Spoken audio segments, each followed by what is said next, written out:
Bueno, genial. Bienvenidos al curso de extensión sobre gestión editorial de revistas científicas y académicas con el Open Journal System 3.x sería, en términos amplios, la nueva versión. Vamos a ver algunos detalles. Bueno, en principio comentarles que este curso es una propuesta colectiva desde la revista Tramas Sociales, que es la revista del Gabinete de Estudios e Investigación en Sociología, dependiente del Departamento de Sociología de la Facultad de Ciencias Sociales de la Universidad Nacional de San Juan. Y esta era una propuesta que en principio iba a ser desarrollada para quienes integran la revista Tramas Sociales, porque hemos logrado que más compañeros y compañeras se sumen al trabajo editorial, pero luego fue mutando un poco a fines de tratar de compartir un poco las experiencias en el manejo de la plataforma. Entonces la propuesta se abrió hacia otras, hacia personas de la universidad que están emprendiendo algunos proyectos sobre lo que es eh, otras revistas o personas que quieren emprender el camino para establecer una revista científica.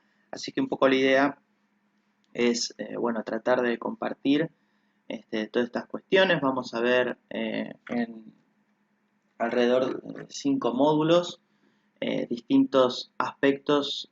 Primero algo muy introductorio, que es la clase de hoy, y luego en las clases siguientes va a ser más bien un trabajo práctico sobre lo que es la plataforma, que ya vamos a ver y vamos a charlar de qué se trata esto de la plataforma. Bien, esto... Bueno, básicamente ahora vamos a empezar un poco a trabajar con lo que es este tema de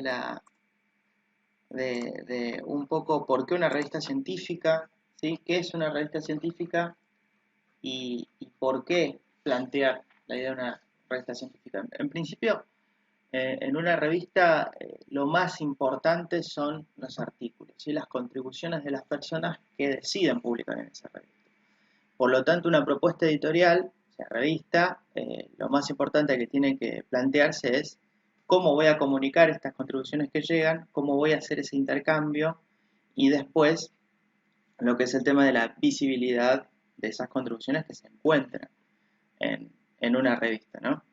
Y además, a medida que se complejiza un poco el proceso, como revista tenemos que tener en cuenta los términos apropiados de evaluación para que justamente los trabajos sean considerados, digamos, dentro de patrones básicos de edición y básicamente de seriedad en relación a lo que se está publicando, ¿no? Algo que ya vamos a ver que vendría a constituir lo que es la calidad editorial. ¿Sí? En este curso vamos a ver cómo es el proceso de publicación y la gestión editorial. Bien, y vamos a ver cómo, a partir de diferentes recursos, vamos a conocer y a conocer también cómo ejecutar acciones para lograr las publicaciones científicas, en este caso por la plataforma OJS. Básicamente una revista científica es una publicación periódica, ¿sí? Que tiene una periodicidad de tiempo que se publica cada tanto tiempo. En general tenemos publicaciones de revistas científicas cuatrimestrales, semestrales y anuales. Ese es más o menos el estándar. Ustedes se imaginarán que una revista que logre publicaciones cuatrimestrales o eventualmente trimestrales, las hay también, el movimiento de artículos digamos, el movimiento, el flujo de artículos es muy, muy grande y por lo tanto el equipo editorial también tiene que ser eventualmente numeroso para asumir la responsabilidad de las contribuciones que se van enviando, ¿no? Porque ello conlleva mucho trabajo y también mucha organización. Pero bueno, una revista científica es una publicación que se edita de forma periódica, que muestra avances y resultados de investigaciones sobre una disciplina o sobre algún tema en particular, ¿no? Y uno de los parámetros más importantes es justamente, ¿no? Para definir la entrevista, que la revista sea científica es la revisión por pares y que las contribuciones sean justamente originales, ¿no? Por ello, como les comentaba recién, una revista debe registrar y difundir cada contribución. Además, hay diferentes tipos de revistas que se pueden conceptuar, ¿no? Las revistas más comerciales, que son editadas por compañías privadas, esto es muy común en los países anglosajones, este, donde, por ejemplo, para publicar uno tiene que pagar, eh, o para acceder a ciertos artículos, a cierto paquete de artículos, bueno, el acceso es restringido y uno tiene que suscribirse. Después existen otras revistas más vinculadas a las instituciones que pueden ser gestionadas por asociaciones profesionales, o de investigadores. En el documento ustedes tienen el ejemplo de la revista de estudios del trabajo de la Asociación de Especialistas de Estudios del Trabajo, pero bueno, de allí pueden imaginar una serie importante de revistas, como por ejemplo inclusive la revista de la Asociación Latinoamericana de Sociología. Bueno, dependiendo, ¿no? Como dije recién, tema o disciplina, generalmente tienen una revista. Y después hay otras revistas que se denominan como académicas, que son aquellas que están editadas por instituciones de educación superior o centros de investigación, ¿no?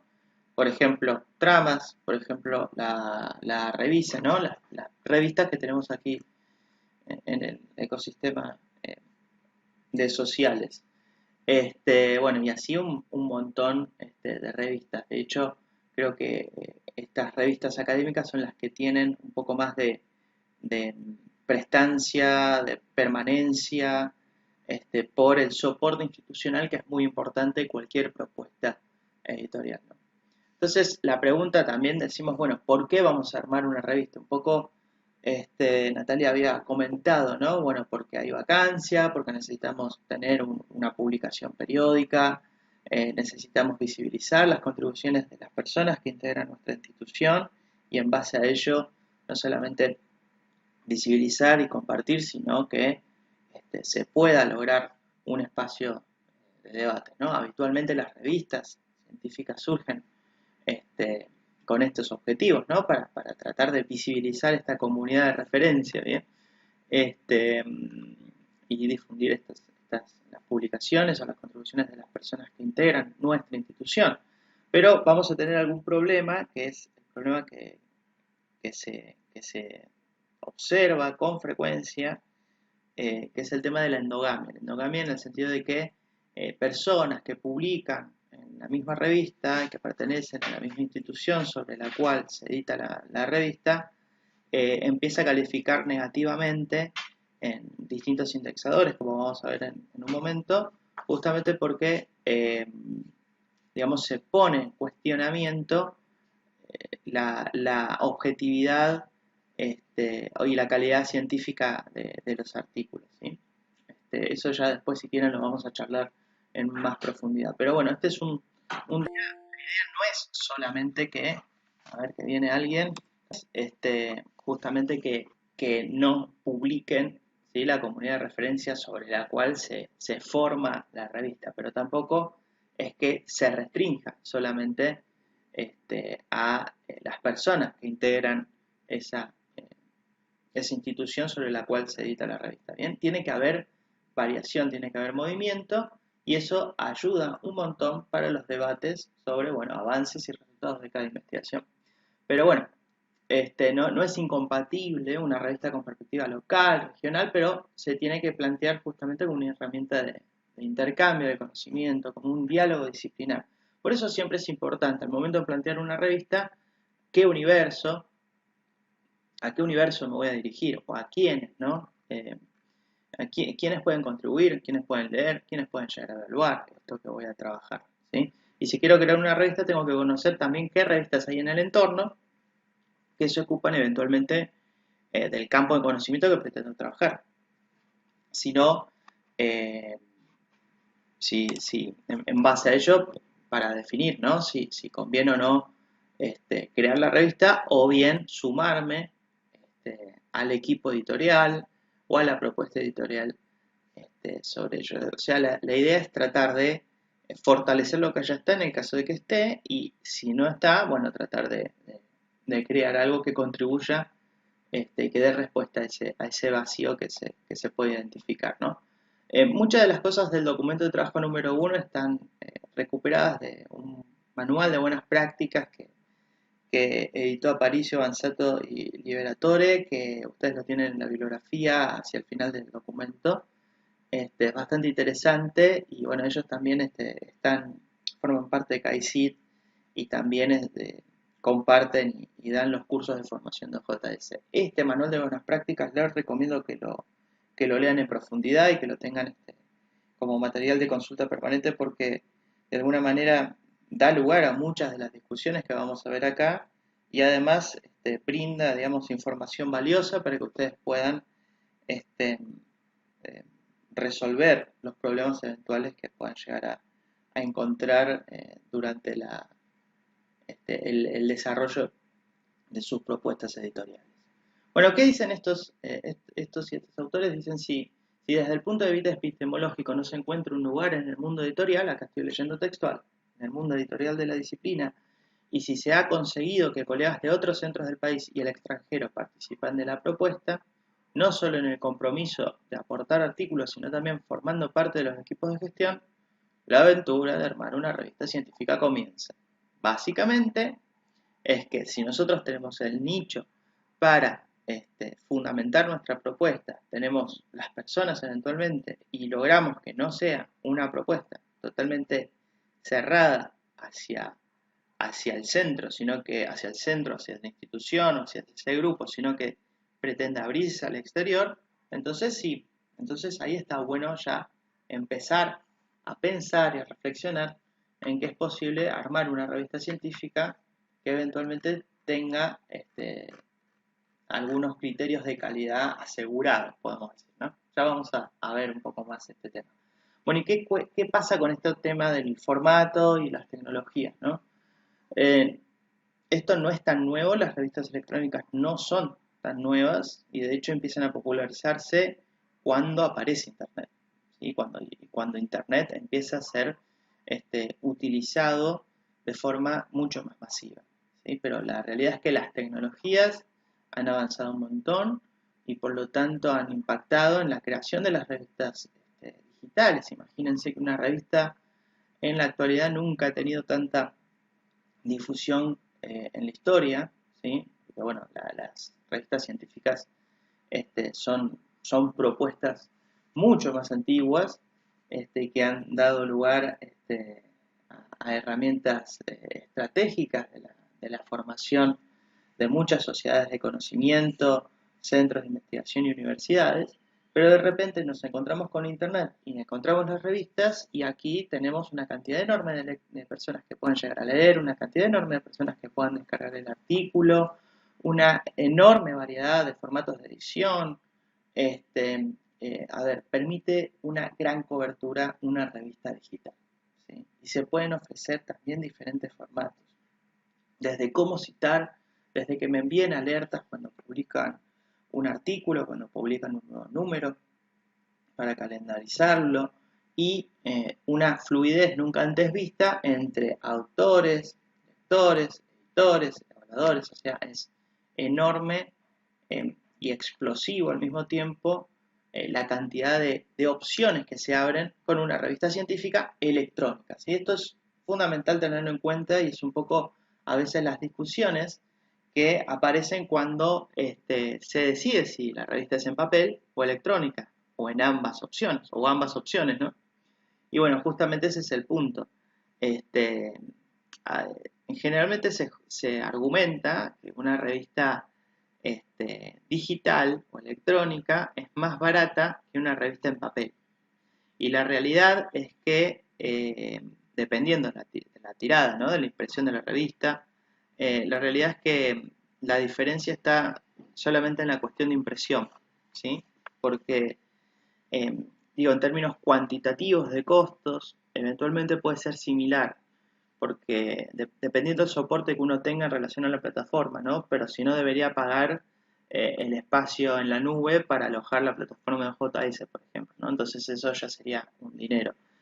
De todas maneras, no se equipara directamente a la impresión de ejemplares en tanto costos, pero es como una de las pocas diferencias que tenemos, porque lo real es que en la propuesta digital y en la propuesta de impresión, sí o sí necesitan, o se necesita alguien que se encargue del diseño, la maquetación y la diagramación de la revista.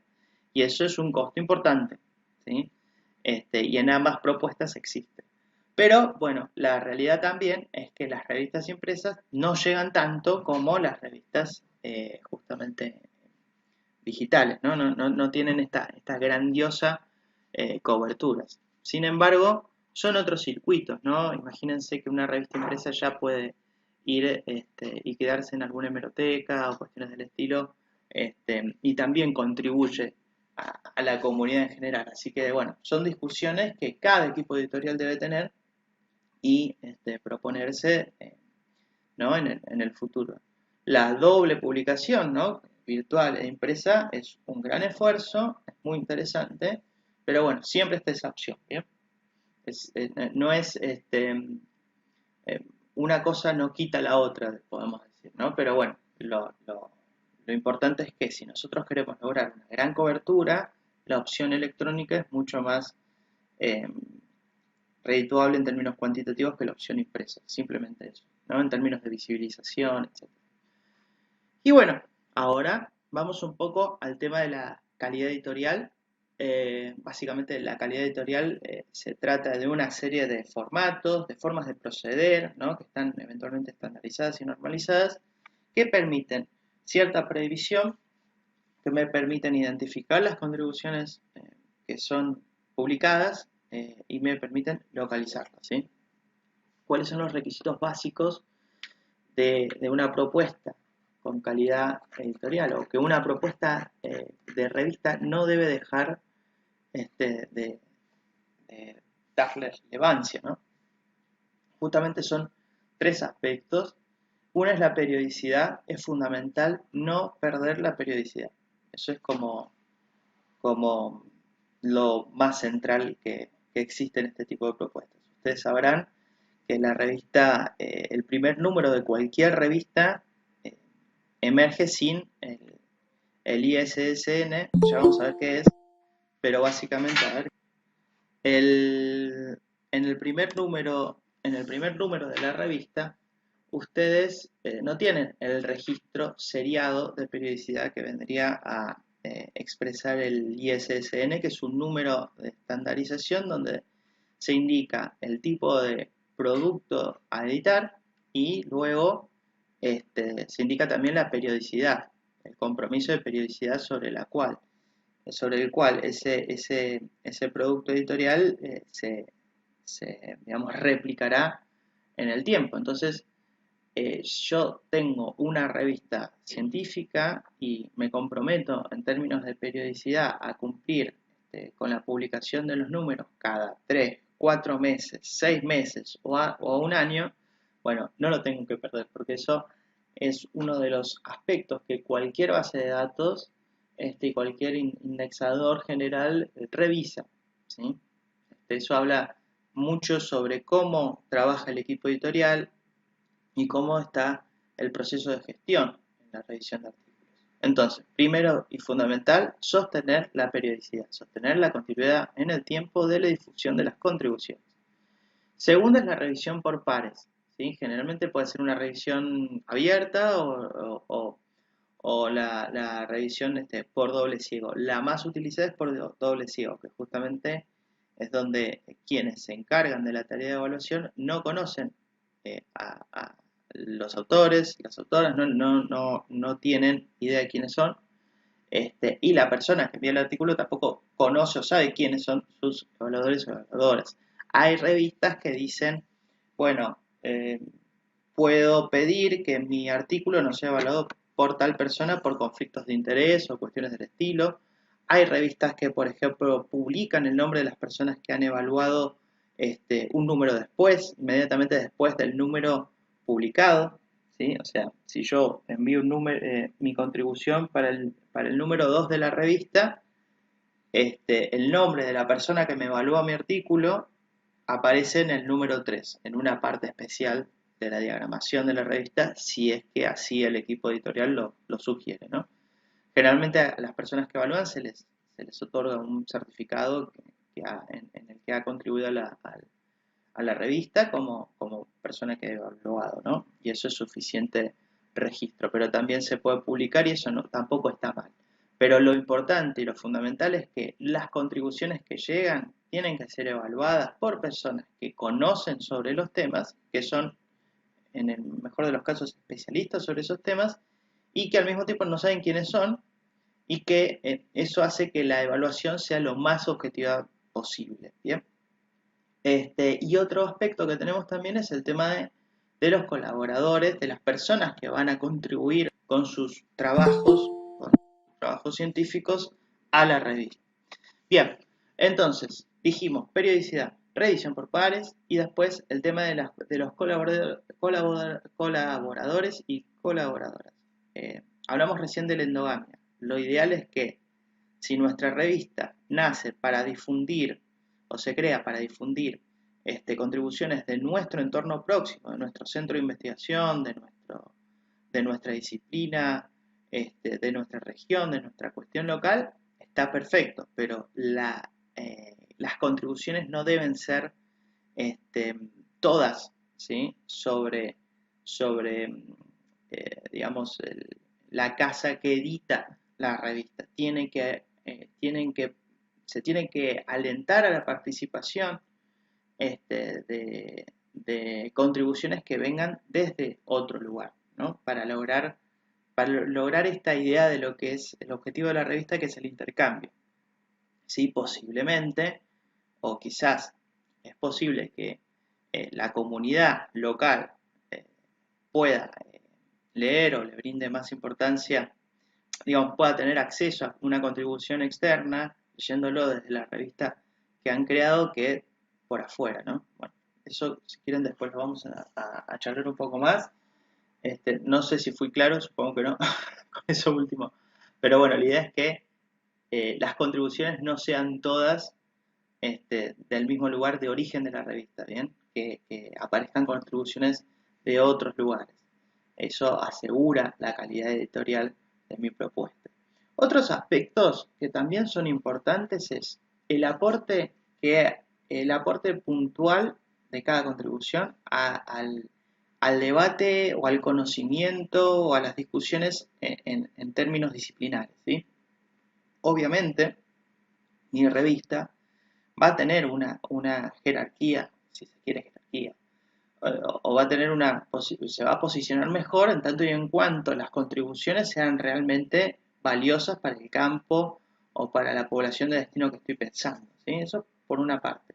Y por otra parte está el tema de la originalidad. Es fundamental esto y es muy importante y siempre aparecen estos aspectos en relación a lo que es el tema de la declaración de originalidad por parte de quienes presentan las contribuciones.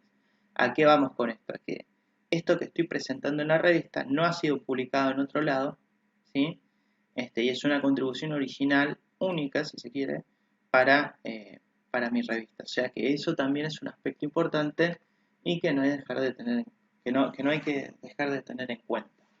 Siguiendo con esto, vamos a entrar al tema de las bases de datos y los portales, porque la realidad, ¿cuál es? Que básicamente una revista empieza a tener más jerarquía, en tanto se encuentre mejor vinculada a distintos espacios, como las bases de datos, los portales, y también eh, lo que podemos hablar de los directorios, ¿no? Eh, ¿Por qué es importante esto? Bueno, justamente porque una revista que tenga mayor vinculación en este sentido va a tener mejores calificaciones por los organismos de ciencia que evalúan la producción científica. Entonces, una revista que, por ejemplo, está indexada en Cielo recibirá más puntuación ese artículo publicado en una revista con esas características que un artículo publicado en una revista que solamente se encuentra en Latindex, por ejemplo, ¿no? Esto es una decisión de los organismos de evaluación científicos, por lo menos aquí en Argentina, y cada país tiene distintos criterios y hay toda una discusión que ya vamos a ver. Ahora, vamos a lo que importa, el tema de los portales, ¿sí? El portal es básicamente el espacio donde justamente se alojan las revistas. En el trabajo ustedes tienen los enlaces directos para revisar eso, ¿no? Está el portal de CAICIT como ejemplo, el de revistas de la Universidad Nacional de Córdoba o el de revistas de la Universidad Nacional de San Juan. A ver si estos son los portales. Ahora se los muestro, vamos a compartir toda la pantalla. Y acá les muestro, ¿ven? Este es el portal de la Universidad Nacional de San Juan. El IDECOM es el instituto que integra las revistas en la Universidad Nacional de San Juan. ¿Ven? Entonces, yo ingresando a esta dirección, básicamente tengo las revistas que están en OJS acá en San Juan, en la universidad, desde el IDECOM, ¿no? Que son 3 revistas. Y si me voy, por ejemplo, al portal de CAICIT, que es el portal de publicaciones científicas y técnicas, bueno, tenemos también un montón de opciones. Justamente ahora el portal se encuentra fuera de servicio por mantenimiento, ¿bien? También tenemos el portal, por ejemplo, el portal de revistas de la Universidad Nacional de La Plata, ¿no? que son soportes institucionales sobre los cuales se terminan instalando las distintas revistas. La Plata, por ejemplo, es un gran espacio, o sea, de trabajo sobre esto, ¿no? Tienen mucho desarrollado y realmente constituyen un modelo para seguir en este sentido, ¿bien? Acá ustedes pueden ver distintas, por ejemplo, el tema de departamentos específicos para indexar, ¿sí? Bueno, justamente las revistas, los portales internos, porque bueno, es enorme el trabajo que están haciendo y es un gran modelo para seguir. Entonces, los portales vienen a constituir estos espacios virtuales que generalmente las instituciones tienen para alojar las revistas, ¿sí? Estos son los portales. Pertenecer o para integrar algún portal dependerá justamente de cierta pertenencia institucional o cumplir con ciertos requisitos, ¿bien? Para integrar esos portales. Obviamente para una propuesta editorial es fundamental formar parte de esos portales, ¿sí? Si no existe, tratar de crearlos. Y bueno, después tenemos lo que son las bases de datos. Las bases de datos son fundamentales para, como dijimos recién, ¿no? Uno de los principales objetivos es visibilizar e intercambiar las contribuciones que son presentadas eventualmente en la revista. Entonces, yo si integro mi revista en estas bases de datos, lo que voy a hacer es potenciar todo ese asunto, digamos, toda esa cantidad de artículos que conforman mi propuesta editorial. Entonces tenemos bases de datos con análisis bibliométricos donde se crean indicadores específicos como el índice H o como el factor de impacto, por ejemplo, para Scopus. Bueno, tenemos Scopus, tenemos WOS, o sea, Scopus es propiedad del Saber y está asociada a la base SSI Mago, ¿sí? Eh, ofrece varios indicadores bibliométricos en este sentido y está más orientado a las ramas, digamos, a los campos de las ciencias sociales, la tecnología y la medicina. WOS es Web of Science y es propiedad de Thomson Reuters, ofrece contenidos de calidad, muestra herramientas para identificar investigaciones relevantes y produce esto que estábamos hablando recién, el factor de impacto, que es la cantidad de veces que un artículo fue citado sobre la cantidad de artículos publicados en un periodo de tiempo, y el índice H, que mide la calidad profesional de científicos en función de la cantidad de citas recibidas por artículos, ¿sí? WOS está más dirigido a las ciencias exactas y a las ciencias naturales. En el documento de trabajo ustedes tienen los enlaces para ingresar a algunas de estas bases de datos. Así que ya se imaginarán que una revista que integre Scopus o WOS, al menos en términos de Argentina, tiene una excelentísima calificación. ¿Sí? ¿Para qué? Para que el artículo enviado a una revista que pertenezca a esta base de datos va a tener más puntaje que otra revista que no lo tiene. Otras son bases de datos como Redalic, Cielo, Clase, Dialnet, DOAG y Gestor, que eh, tiene distintos ingresos que contribuyen a lo que es la calidad editorial. Por ejemplo, en Redalic, que es la red de revistas científicas de América Latina y el Caribe, España y Portugal, tiene origen en la Universidad Autónoma del Estado de México. Y bueno, tiene una cantidad enorme de indicadores bibliométricos, de informes de redes, de hemerotecas, cursos de formación, y uno tiene que, digamos, tener en cuenta una serie importante de requisitos para integrar la revista en ese espacio. Si quieren, después lo vamos a ver. No sobra, sino que contribuye mucho ver estas cuestiones también. Después tenemos a Cielo, que es Scientific Electronic Library Online. Es una biblioteca virtual. Tiene origen en Brasil y en el DIREME, que es el Centro Latinoamericano y del Caribe de Información de Ciencias de la Salud, pero indexa todo, básicamente, y en cada país hay como ciertos desarrolladores. Acá está Cielo Argentina, donde el CAICIT es quien está encargado, CAICIT CONICET está encargado de desarrollar esta parte, ¿sí? Si tu revista está en Cielo, justamente tendrá una calificación de excelencia, al igual que si está en Scopus, ¿sí? Pero bueno, el ingreso a estas plataformas es eventualmente restrictivo, y ya lo vamos a ver.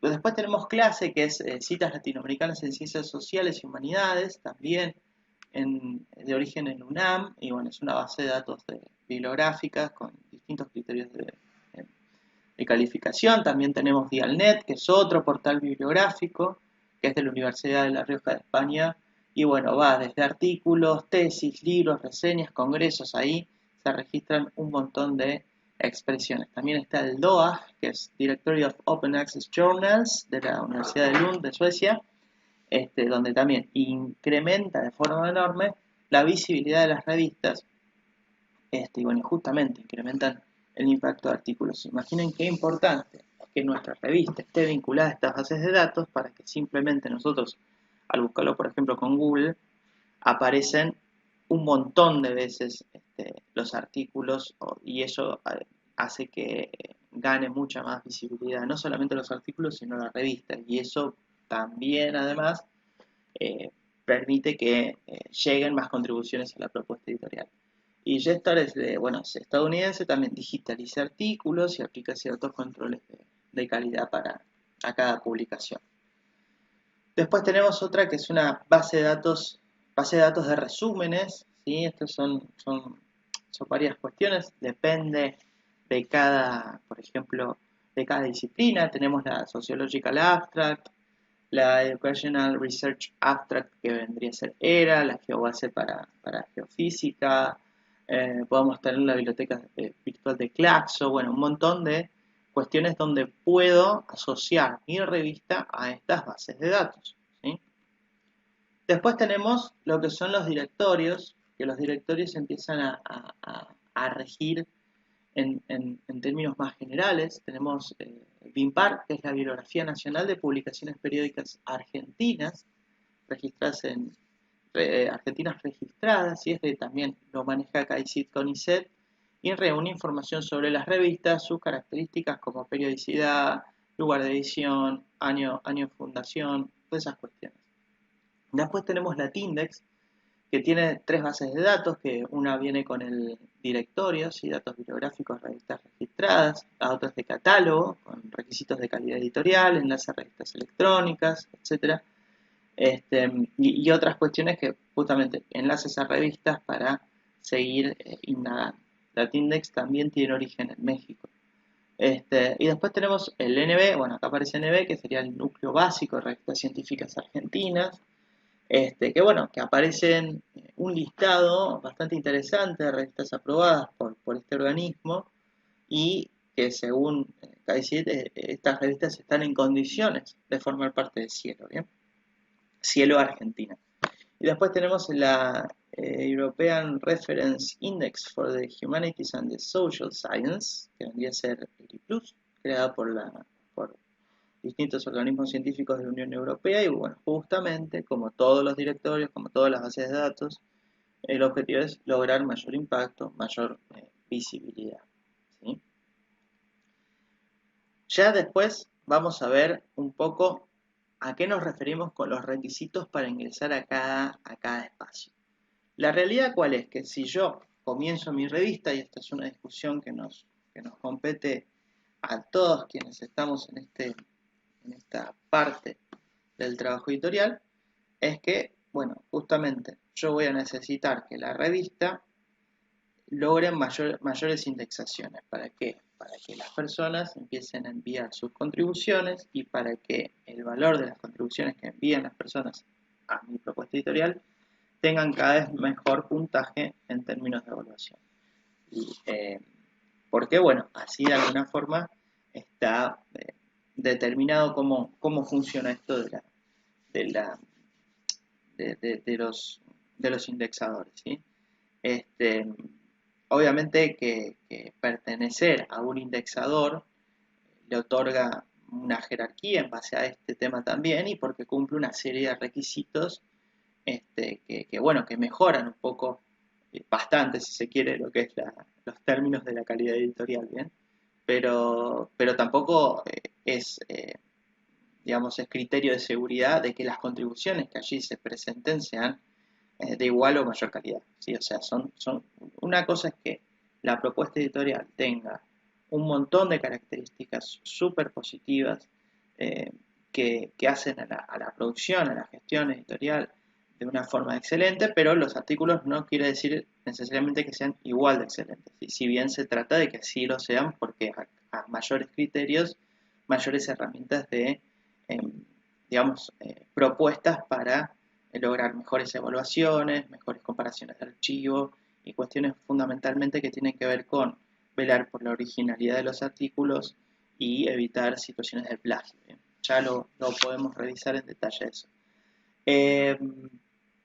Pero bueno, lo que nos interesa es que si nosotros no hemos generado ningún proceso de indexación, uno de los caminos básicos está en, primero, lograr sostener la periodicidad y después tratar de postular la revista a lo que es Latindex. Ustedes tienen Latindex, dijimos que tiene origen en México, e integrarla a este catálogo. Ya después vamos a ver una serie de requisitos que debe cumplir la revista, que son, dentro de todo, eventualmente flexibles o fáciles de cumplir para ingresar a Latindex.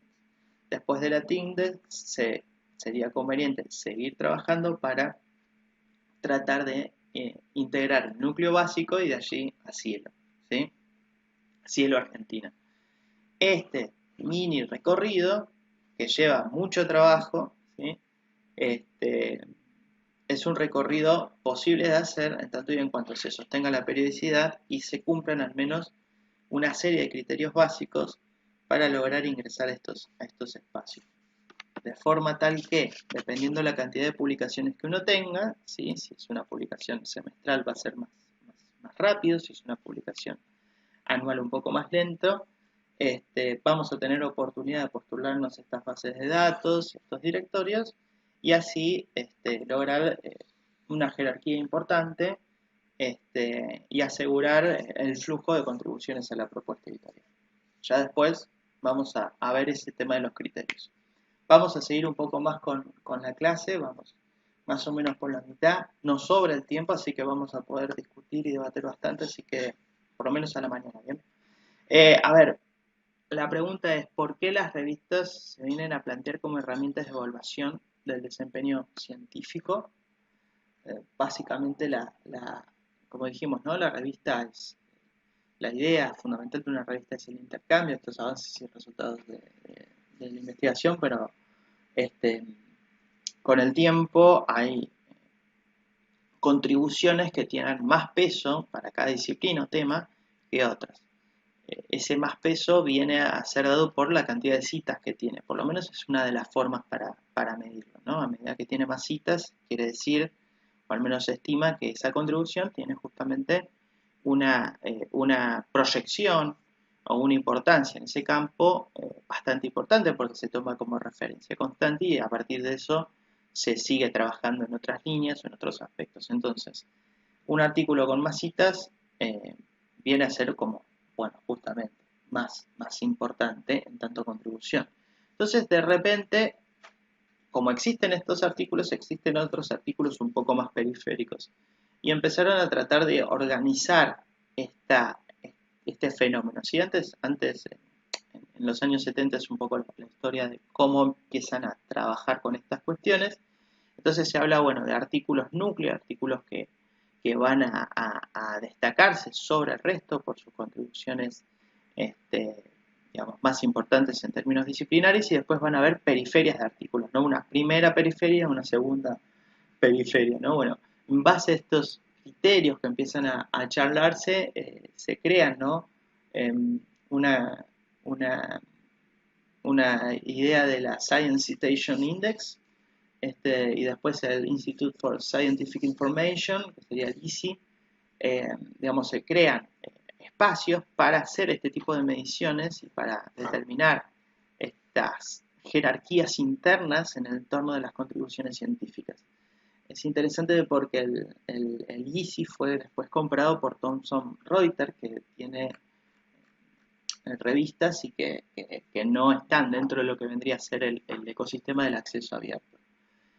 Lo que hacen estos espacios es analizar las citas y jerarquizarlas en función de estos criterios que les comentaba recién, y esto necesariamente va a permitir el crecimiento de revistas, de algunas revistas sobre otras, ¿sí? Una revista que tenga artículos donde muchos de ellos sean renombrados artículos, seguramente incentivará a las personas a publicar en esos espacios editoriales, al mismo tiempo que las organizaciones que evalúan el desempeño científico en tanto publicaciones también referencian de forma muy positiva esas propuestas editoriales sobre otras, ¿no? Entonces es como que se empieza a crear una circulación, un flujo y una cierta direccionalidad en relación a los destinos de las publicaciones, y de repente, bueno, se empiezan a constituir rankings internos dentro de cada revista, ¿no? Una revista que tiene un factor de impacto, que tiene un índice H, digo, en términos generales, ¿no? Una revista que tenga súper impacto, que tenga un gran impacto, entonces va a ser mejor evaluada, va a ser más codiciado enviar un artículo ahí, ¿no? Le va a dar más jerarquía a la persona que lo presenta en ese lugar que en una que básicamente no existe bajo estos términos. Esto ha generado una grandísima discusión interna respecto de lo que vendría a ser, bueno, las formas de publicación en la comunidad científica. Vemos que Reuters tiene estos espacios de medición que jerarquiza revistas y Reuters además tiene propiedad sobre una serie de revistas. Tenemos otra contraparte que vendría a ser el Saber, otro competidor. Estamos hablando de privados, ¿no? Crea otro esquema para hacer las mediciones también, ¿no? Que se llama SIMAGO, bien, SSIMAGO, para hacer algo parecido a lo que venía haciendo Reuters con el otro espacio. A ver, viene alguien más. Acá estamos. Buenísimo. Entonces, en todo esto, de repente se empieza a hacer con estos espacios de jerarquización de los artículos, de medición de los artículos, empiezan a aplicar ciertos formatos al estilo anglosajón, se dice bien, para la medición de distintos contenidos, de ciencias naturales a ciencias sociales. Hablamos ya de estos indicadores del factor de impacto, el índice H, y bueno, y en esta competencia y este debate está la discusión sobre la importancia de la producción en América Latina y que se tienen grandes diferencias en tanto al financiamiento y la publicación frente a Europa y Estados Unidos. Bien, de hecho, está el Foro Latinoamericano de Evaluación Científica, que es una de las propuestas más interesantes en el documento de trabajo tienen para profundizar, que bueno, se da un debate muy interesante sobre las formas de evaluación y la rejerarquización de contribuciones que desde las ciencias sociales son totalmente invisibilizadas con estas formas de evaluar y de medir el impacto de las contribuciones científicas en los términos de Reuters o del Seiber, ¿no? Eh, Así que bueno, FOLEC básicamente va a proponer la construcción de nuevas herramientas para apoyar la acción colectiva a favor de la evaluación de la investigación en el continente y también trabajando con las instituciones evaluadoras que miden la producción científica para que integren nuevos criterios de evaluación, ¿sí? Que integren o que le den relevancia, por ejemplo, a expresiones como extensión, expresiones o productos de resultados de proyectos de extensión, o de libros o de capítulos de libros, ¿no? O sea, como si bien todo tiene un valor y un peso, la idea de FOLEC es discutir estos mecanismos de evaluación, de jerarquización interna y tratar de abrir el juego a lo que es la dinámica y a la heterogeneidad también que se expresa en las ciencias sociales, ¿no? Así que está muy interesante, les recomiendo ampliamente que lean los aportes de FOLEC en este sentido. Este, Así que bueno, eso viene un poco a plantear el tema de la evaluación del desempeño científico y cómo, de alguna manera, muchas de las grandes revistas científicas que tienen mayor impacto se encuentran en un ecosistema, si se quiere, o en un circuito que es básicamente, eh, digamos que empieza y termina como en una especie de loop interminable, digamos que solamente genera un poco lo que es exclusión y cierta,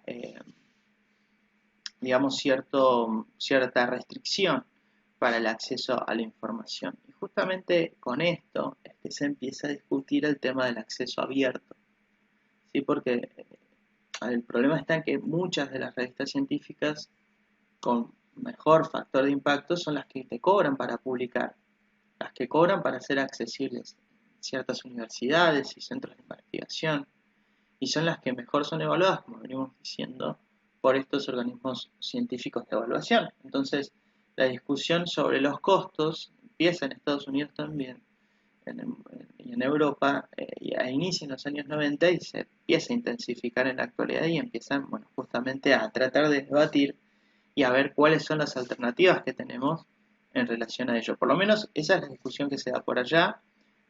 Aquí el acceso abierto, si bien está teniendo una gran, digamos, un gran avance, eh, al menos en las ciencias sociales, en América Latina priman las opciones de acceso abierto y eso es muy importante. Ya después, si quieren, discutimos un poco más de eso. Pero bueno, las primeras formaciones o grupos de personas que empezaron a discutir estos temas, ¿no? Sobre las restricciones, las cuestiones del pago para publicar y el tema del impacto, bueno, se armaron algunas reuniones como la Coalition for Network Information o la Digital Library Federation o el Council on Library and Information Resources, todo en inglés, ¿no? Bueno, con todas estas agrupaciones vienen a armar lo que es la iniciativa de Open Archives, y de aquí también se van a originar un conjunto de declaraciones. La primera fue la de Budapest en 2001 y que ya podemos hablar del movimiento Open Access o acceso abierto. ¿Bien? Básicamente lo que van a plantear es que disponibilidad, y acá leo textual, disponibilidad gratuita en Internet público, ¿sí? O sea, los artículos en revistas revisados por pares donde un autor o autora desee dar a conocer su investigación debe formar parte del acceso abierto.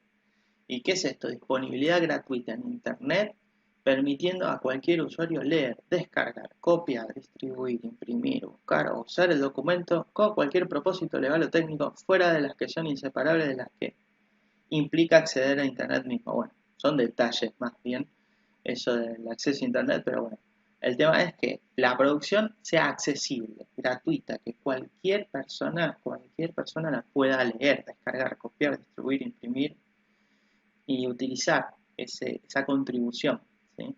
El límite va a estar en el copyright, ¿sí? En el derecho de copia, que es una opción que se deja a los autores en este sentido. Y bueno, y según esta iniciativa, para acceso abierto existen dos formas para publicar con este espíritu, ¿no? Una es la vía dorada, que hablan básicamente, uy, ya está. La vía dorada son publicaciones periódicas con acceso abierto, ¿sí? Y se disponen de artículos de acceso libre, porque la revista se edita completamente bajo acceso abierto, ¿bien?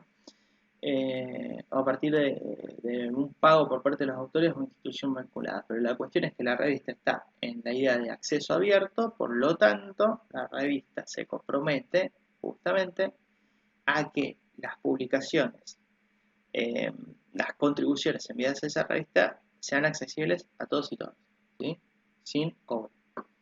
Después tenemos la vía verde, que sería básicamente el autoarchivo, que esto pasa mucho con los repositorios digitales de instituciones, donde, bueno, el autor es quien tiene la misión de justamente subir a ese repositorio la contribución respectiva. ¿Bien?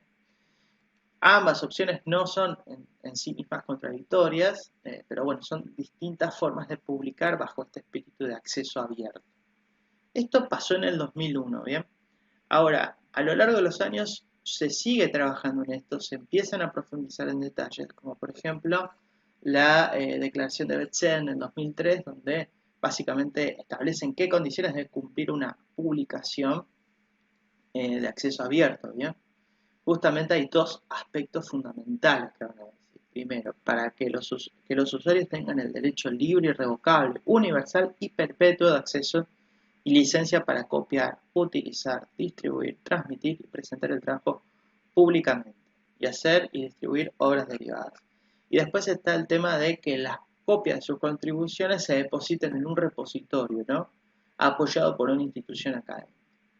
El repositorio tiene que facilitar este acceso abierto, esta distribución sin restricciones, esta interoperabilidad y que el archivo quede guardado, que quede conservado a largo plazo. ¿Bien? Después la otra opción está, la otra declaración, si se fijan que Betseda es parecida a la de Budapest en estas dos partes, ¿no? Y después tenemos a Berlín, donde hablan ya del paradigma de acceso abierto y plantean que la producción científica es patrimonio cultural y que el contenido y el software también tienen que ser de acceso libre, ¿sí? Y se tiene que garantizar el derecho a la propiedad intelectual, pero también igual acceso, derecho gratuito a nivel mundial. Esta iniciativa fue en Berlín muy trabajada por el Instituto Max Planck.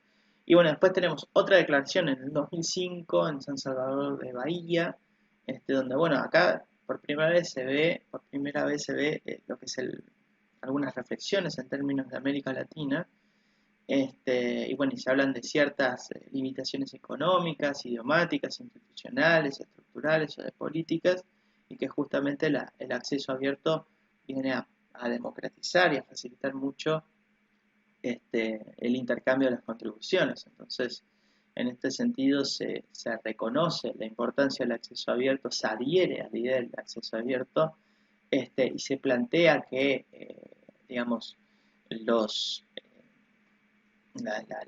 a nivel nacional, los distintos ministerios de ciencia y técnica adhieran a las iniciativas de acceso abierto y se comprometan digamos, a brindar el apoyo institucional requerido a este conjunto de publicaciones. Luego tenemos otra gran reunión en San Francisco en el 2012, donde tenemos la San Francisco Declaration on Research Assessment, que vendría a ser DORA, que lo van a ver mucho por ahí. De aquí viene FOLEC, de aquí vienen las discusiones de FOLEC. Acá ya se empiezan a discutir estas cuestiones sobre la diversidad de la producción científica y las formas de evaluar la producción científica. Y bueno, empiezan a hacer reclamos más puntuales y directos a estas cuestiones restrictivas en relación a las formas de evaluar, ¿bien? Y después tenemos registrada la de Leiden, el manifiesto de Leiden del 2014, donde hablan más ya de valorar cualitativamente las contribuciones en las ciencias sociales también, y dicen Aparicio y autores que la evaluación individual de investigadores requiere y prestan atención a sus conocimientos, experiencias, actividades, influencias.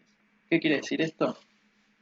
Que se debe tener en cuenta lo que rodea también a la producción del artículo al momento de evaluarlo, ¿no? Entonces, estas declaraciones que estamos viendo empiezan a tratar de discutir y debatir los modelos de evaluación y de fortalecer la idea de que la producción científica tiene que ser abierta, tiene que no tener restricciones de acceso y bueno, justamente todo ello logra que digamos, las contribuciones tengan un alcance mucho más importante.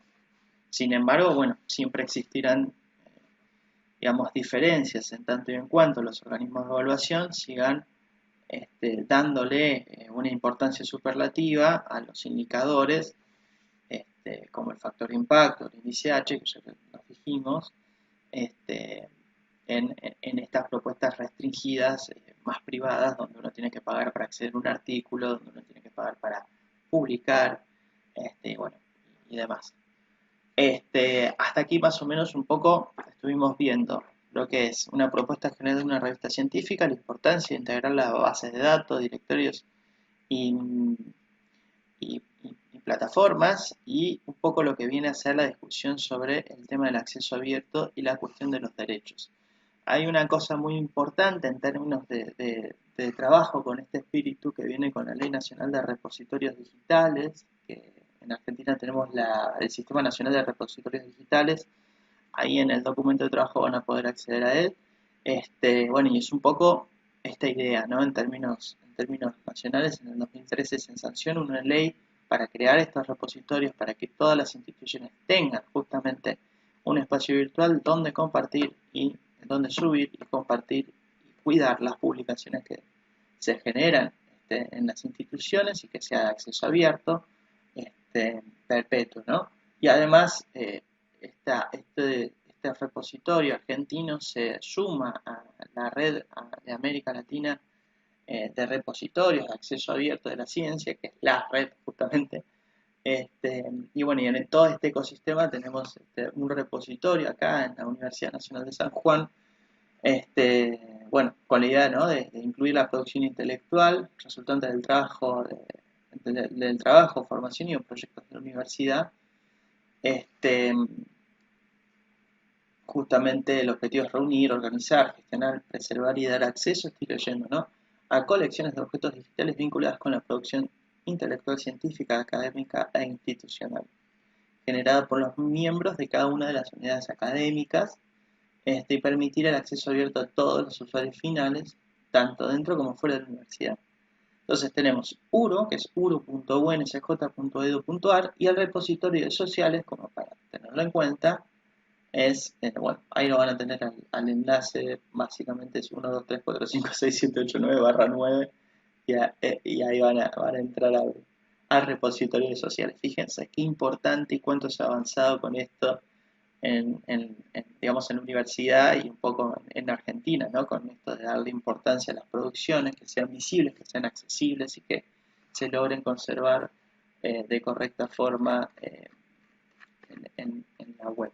Pero aquí tenemos todo un tema que tiene que ver con las licencias individuales, ¿no? O sea, nosotros estamos en el entorno del acceso abierto, cualquier persona puede justamente acceder a las publicaciones y nosotros acordamos con publicar en una revista de acceso abierto, pero cada revista de acceso abierto tendrá justamente distintos, digamos, observaciones, propuestas, eh, criterios, ¿no? En tanto publicación. Hay revistas que te piden en la sesión de derechos para después seguir y continuar con los procesos de contribución y además se asocia con estas licencias de Creative Commons.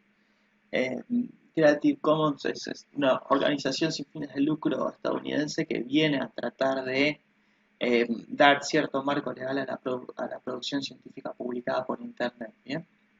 Se crean en 2002 y hay distintas formas, distintas licencias, si se quiere, ¿no? Tenemos la primera licencia que vemos en pantalla, que es la atribución CCC-BY, ¿sí? Es la licencia que permite que otros distribuyan, remezclen, adapten y desarrollen el trabajo, incluso de forma comercial, ¿sí? Siempre y cuando le den crédito a la creación original sobre la cual se basa esa transformación, ¿no?, de ese producto. Según Creative Commons, es la licencia más abierta, ¿sí? La más libre, si se quiere. Y se recomienda para difundir, para lograr una máxima difusión y uso de los materiales licenciados. La otra opción que tenemos es la atribución compartir igual CC BY SA. ¿Sí? La licencia permite que se remezcle, adapte y se desarrolle el trabajo, incluso con fines comerciales, dándole crédito al grupo, a las personas que lograron eso y que licencien las nuevas creaciones bajo los mismos términos. ¿Sí? Esto licencia, por ejemplo, según dicen en la web, ustedes en el documento de trabajo lo tienen disponible, se compara con las licencias de software libre y de código abierto, ¿no? El copyleft. Bueno, y todos los trabajos nuevos basados en el suyo tendrán la misma licencia. Por cualquier derivado también permitirán el uso comercial. Esta licencia es utilizada, por ejemplo, en Android, utiliza también en Wikipedia y se recomienda para materiales que se beneficiarían de la incorporación de contenido de Wikipedia y con licencias similares, por ejemplo. Otra licencia que tenemos es la atribución sin derivadas, sí, que permite que otros reutilicen el trabajo para cualquier fin, incluido el comercial, pero no se puede compartir con otros en forma adaptada. Bien, y se debe proporcionar el crédito. Y después tenemos la atribución no comercial, donde permitimos que se remezcle, se adapte, se desarrolle el trabajo de manera no comercial. Y aunque sus nuevos trabajos también deben reconocerlo, no debe ser comercial, sino tienen que licenciar sus trabajos en los mismos términos tampoco. Bien. Después tenemos la otra, que es la atribución no comercial compartir igual, que es lo mismo, solamente que se exige que esa transformación del producto es posible de ser compartida, pero bajo los mismos términos de la licencia, ¿no? Con esto CC, BI, NC y SA. Y ya acercándonos al final, tenemos esto de lo que es la atribución no comercial sin derivadas, donde es la licencia más restrictiva de las 6 que estuvimos viendo y permite que la descarga de las obras, compartirlas con otras siempre y cuando se dé crédito, pero no se puede cambiar de ninguna forma ni usarlas para forma comercial. Ustedes verán, si no es que ya lo vieron, o van a empezar a ver esto, que las licencias Creative Commons están en un montón de revistas y ayudan un poco a establecer y a ordenar un poco los términos de la propiedad de las publicaciones. Bien, es importante tener claro esto y es una política editorial que debe demandar una discusión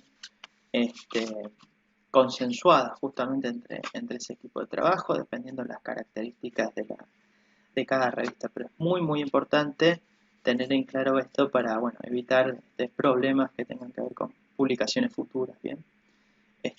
Bueno, y las Creative Commons vienen a ordenar un montón lo que es este asunto. Después vamos a pasar un poco, ya casi vamos a terminar con esta exposición del módulo 1. Vamos a hablar un poquito del tema de la gestión editorial, porque nosotros al inicio empezamos a decir, ¿por qué una revista? ¿Para qué una revista? ¿Cómo es más o menos lo que tiene que tener una revista en términos de calidad? ¿Cómo es que la revista empieza a lograr mayor visibilidad, entendiendo que ese es uno de los objetivos fundamentales de la revista? Bueno, integrándose a bases de datos, a directorios, a distintas plataformas, y vimos toda esta grandiosa discusión respecto de el acceso libre, de las estrategias de de publicación, de la importancia de los organismos de evaluación para la jerarquización de las propuestas editoriales y los distintos tipos de licencia para ordenar un poco esta expresión del acceso abierto. Y ahora tenemos algunas cuestiones puntuales que vamos a necesitar para ordenar un poco lo que va a ser el trabajo más práctico sobre la plataforma, que son los detalles de la gestión editorial. En este manual de prácticas que les comenté al principio, el cual recomiendo ampliamente que lo puedan llegar a leer en su conjunto y sobre el cual hemos inspirado gran parte del documento de trabajo, vemos que estos autores, Aparicio y otros, bueno, justamente van a hablar de distintos tipos de gestión sobre la misma propuesta editorial. Bien, hay una gestión científica, donde aparecen docentes, investigadores vinculados como en el trabajo de televisión, y entre las responsabilidades tendrán llevar la línea editorial, ¿sí? La línea editorial es definir el alcance, el contexto epistemológico, ¿no? Ese nicho disciplinar, si se quiere, la diversidad temática, la cuestión geográfica, los objetivos de la revista. Deberán velar por el cumplimiento de los requisitos en cada artículo, revisar los dictámenes que sean transparentes, que cumplan con los criterios de evaluación determinados por el equipo. Deberán velar también por la participación de diferentes instituciones y personas de diferentes ámbitos para el envío de contribuciones y entender, y esto es muy importante, que una revista siempre es un espacio de formación, ¿sí? Las personas que integran cualquier tipo de propuesta editorial están aprendiendo y necesariamente deben estar atentos y atentas para lograr readaptar algunas de las perspectivas editoriales a la coyuntura. Entonces, esto es algo que siempre tenemos que tener en cuenta. Y también tenemos en otro lado la cuestión de la gestión técnica, que esto sin duda es muy importante porque hace a bibliotecarios, bibliotecarias, diseñadores e informáticos, ¿sí? Estamos hablando de comunicación visual, de las correcciones de estilo, de las traducciones en otros idiomas, de la funcionalidad del software, de la diagramación, de la maquetación, ¿sí? De la vinculación con otros repositorios institucionales. O sea, la gestión técnica es tan importante como esta gestión científica, porque en términos de equilibrio, cada una aporta elementos que a la larga son indispensables para posicionar nuestra propuesta editorial en el entorno de las publicaciones científicas. Y después tenemos la otra cuestión que es la gestión política, ¿sí? Las autoridades institucionales que vienen a dar el apoyo, ¿no? En relación a la adopción de un software libre como por ejemplo el OJS para el Open Journal System para hacer la publicación virtual de la revista. Si pueden apoyar financieramente mejor, para brindar herramientas materiales de trabajo, para brindar digamos, financiamiento en el desarrollo técnico de algunos detalles de la propuesta. Viene la gestión política para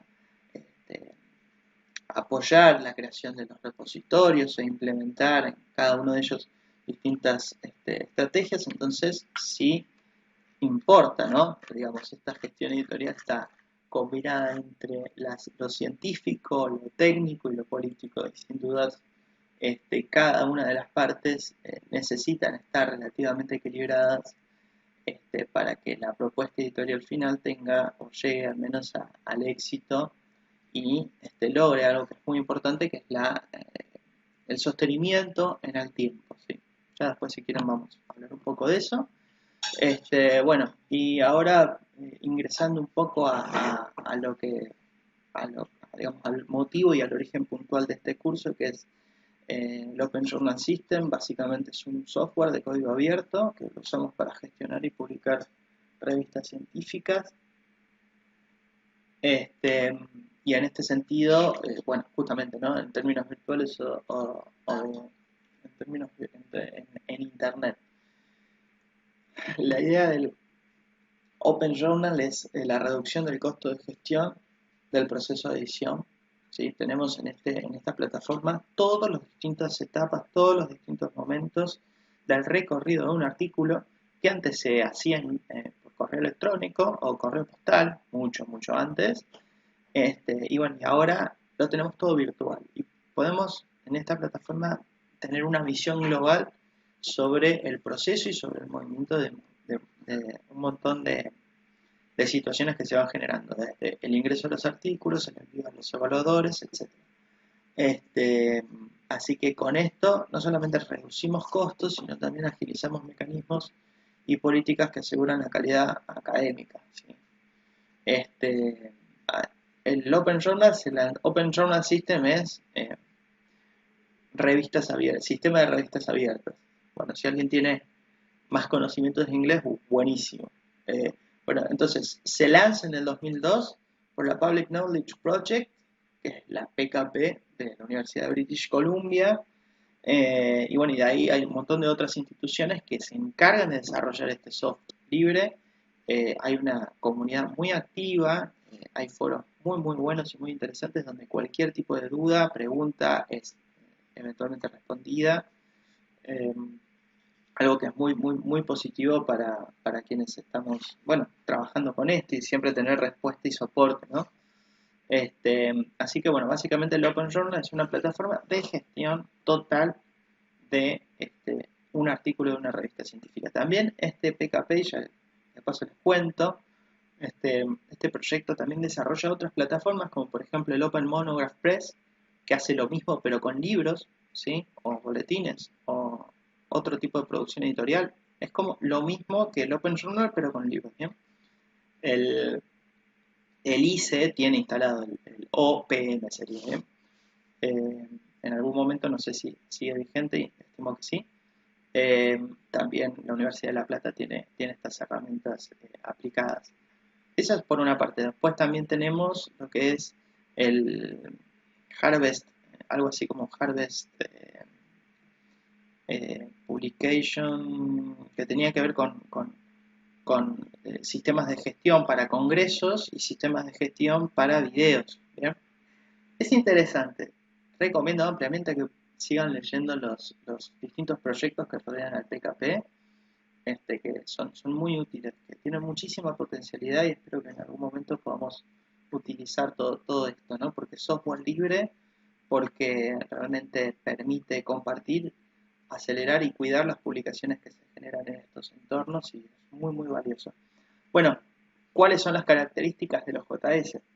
Contempla, como ya dije, todas las etapas del proceso de edición de una revista, desde el envío de artículos, la evaluación por pares, la edición, la publicación y la indexación, y permite el trabajo con diferentes participantes durante el proceso. Estamos hablando de las personas que leen, las personas que envían las contribuciones, las personas que evalúan y las personas que están en el rol de editores.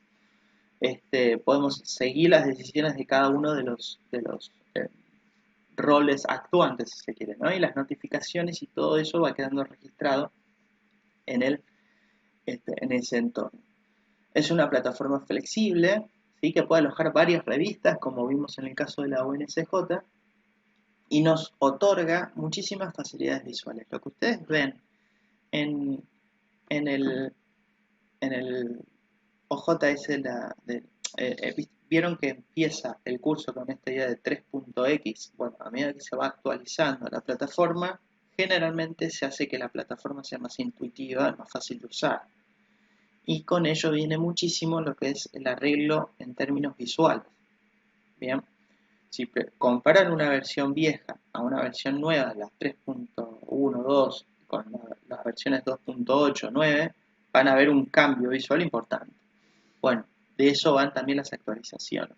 Y también para arreglar lo que se dicen los errores en el programa, como los bugs y esas cuestiones donde se traba parte de las páginas. Bueno, eso después lo vemos si quieren. Bueno, y el tema de los roles y usuarios, a ver si me dan un minuto. Bien, me tomé un mate porque no me tomé ningún mate. Bueno, roles y usuarios. Dentro de la plataforma tenemos distintos roles, o sea, somos un usuario que puede tener diferentes roles, justamente, ¿no? Podemos tener el rol de autores, el rol de editores, el rol de evaluadores, ¿sí? Dependiendo del rol que cada uno tenga, tendrá distintas opciones dentro de la plataforma y como tal distintas tareas para realizar, ¿sí? Si soy autor o autora, lo que tengo que hacer es una visión más restringida de la plataforma, donde este, tengo la opción para enviar el artículo, adjuntar los archivos, escribir al editor o la editora, etc. Puntualmente eso. Si soy editor, veo todo, veo opciones para modificar la interfaz gráfica de la revista, para publicar un número, para publicar un artículo, para asignar un artículo a una persona que evalúa, etc. Eso ya lo vamos a ver puntualmente, pero es importante esto. Nosotros nos creamos un usuario y tenemos distintos roles. Un usuario, como vamos a ver acá, es posible que se utilice en distintas revistas del mismo entorno. Si yo tengo un usuario en la revista de tramas y tengo un usuario en la Revise, que es otra revista de sociales y que está en el OJS de la universidad, mi usuario va a ser el mismo en las dos revistas, pero voy a tener distintos roles en cada revista. ¿Sí? Eso a veces puede ser confuso, pero no hay nada que no se pueda resolver. Ese es un pequeño detalle a tener en cuenta, no más. Y bueno, justamente lo que les quería mostrar es el circuito base, ¿no? Los términos de editorial, de la edición. El envío, la revisión, la edición y la publicación. El envío es, la persona envía la contribución vía plataforma. Eso es la parte del envío.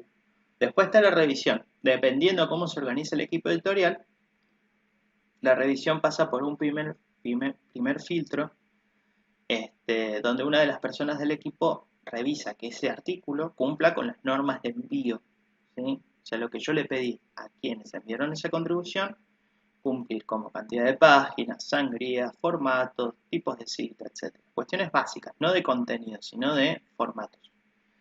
Una vez que pasó ese primer filtro, quien se encarga de la edición va a seleccionar, va a buscar las personas que pueden revisar ese artículo, ¿sí? En función del tema, fundamentalmente, que tengan la expertise para revisar ese tema. Y luego de eso se envía justamente a estas personas para hacer la revisión. Dependiendo de los tiempos, una revisión puede durar entre 15 días a un mes, y las revisiones siempre pueden venir con observaciones. Dentro de lo que es la política editorial, justamente se va a decidir qué tipo de resultados finales se va a tener en cada revisión, y cada revisión, o sea, cada revisor va a tener un formulario sobre el cual determinar o medir las características del artículo, y después generalmente un comentario donde hace observaciones más puntuales. El resultado final de esos formularios puede ser, por ejemplo, que sea publicable sin modificaciones, publicable con modificaciones menores, o publicable con modificaciones mayores, o no publicable directamente. ¿Bien? Los resultados son enviados de nuevo a los y las autoras. Cada autor revisa las sugerencias, realiza las modificaciones y vuelve a ser enviado a la persona que ha revisado ese artículo. La persona que ha revisado ese artículo vuelve a ver el tema, esa contribución, y si está todo bien, ahí ya está listo para el proceso de edición. Estas idas y vueltas del artículo entre autores, evaluadores y en la mediación de los editores tiene muchos aspectos, muchas cuestiones puntuales que a medida que vamos trabajando lo vamos a ir comentando. ¿Bien? Hay distintas formas de resolver algunos problemas. A veces pasa que, por ejemplo, hay dos revisiones, hay una revisión positiva, una negativa, y necesitamos buscar otra persona que revise para ver si se rechaza o no ese artículo. Hay situaciones donde los revisores directamente deciden no revisar ese artículo porque consideran que las modificaciones son fáciles de realizar eventualmente, entonces ya se puede decir que se puede enviar a edición, entre otras cuestiones.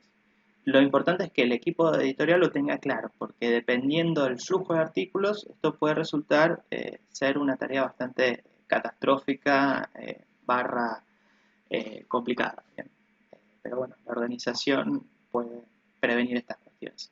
Bueno, una vez que ya está aprobado el artículo, se va a edición. Y en edición se ve cuestiones de estilo, se vuelve a ver cuestiones de formato y ya se pasa a la parte de la maquetación. Bien, dependiendo las estrategias que cada revista tenga, generalmente las revistas utilizan algunos programas de maquetación editorial, que puede ser, qué sé yo, el InDesign, por ejemplo, entre otros, es lo que se me ocurre ahora. Entonces, toman los archivos en el formato que han sido enviados, ¿sí? .doc, .rtf, etcétera, y empiezan a trabajarlos en esos programas de edición profesional, los terminan digamos, de editar como es correcto, se envía una prueba de galeras, la prueba de galeras sería como la preimpresión. Generalmente se puede enviar lo ideal es que se le envíe al autor, a la autora, la preimpresión del artículo para que lo lea de nuevo y se fije, revise que no hay ningún problema, ninguna cuestión o ninguna equivocación, ningún error. Y una vez que eso está ok, va a la publicación. Y la publicación es otra parte, y no es menor, porque en la publicación yo lo que voy a hacer es colgar ese archivo en la web, pero voy a colgarlo también con cuidado de revisar puntualmente cada uno de los metadatos, ¿sí? Los metadatos son los datos puntuales de los y las autoras, que tienen que ver con pertenencia institucional, etcétera, y después las citas y después las palabras clave. Son cuestiones fundamentales para que este artículo después tenga visibilidad en los buscadores, en distintos buscadores. Entonces, la parte de los metadatos es fundamental. Y también el soporte sobre el cual se cuelga el artículo, ¿sí? Si es en HTML, en PDF o en algún archivo editable, ¿no? Esas son las distintas opciones que nos da la plataforma de OJS para colgarlo. Y es muy, muy importante esa parte. Entonces, estas son, digamos, las cuatro partes básicas del circuito editorial que tenemos en el OJS. Y si me permiten un momento, no sé si ustedes tienen abierto el, el archivo de trabajo, el documento de trabajo, pero bueno, un poco de lo que les estuve contando, esto del proceso editorial y de publicación en OJS, está en una de las últimas páginas antes de la bibliografía. He estado releyendo el documento de trabajo y algunos detalles que tengo que corregir, así que después se los voy a enviar de nuevo con esos detalles corregidos, pero bueno, en la antepenúltima hoja del documento de trabajo ven un poco esto que les estuve comentando respecto del proceso editorial y las distintas partes de revisiones, ¿no? El tema de los formateos de texto, la gestión del número, bueno, acá está mucho más detallado porque esto que hablamos de la edición, la publicación, revisión y envío, nosotros no es vamos a colgar así como así en la plataforma, tenemos que desde la plataforma crear el número, agregar los detalles correspondientes y después hacer digamos, la subida ordenada de cada uno de los archivos. Así que bueno, esto vendría a ser, a ver dónde estoy, dejar de presentar, bien, buenísimo. Bueno, esto vendría.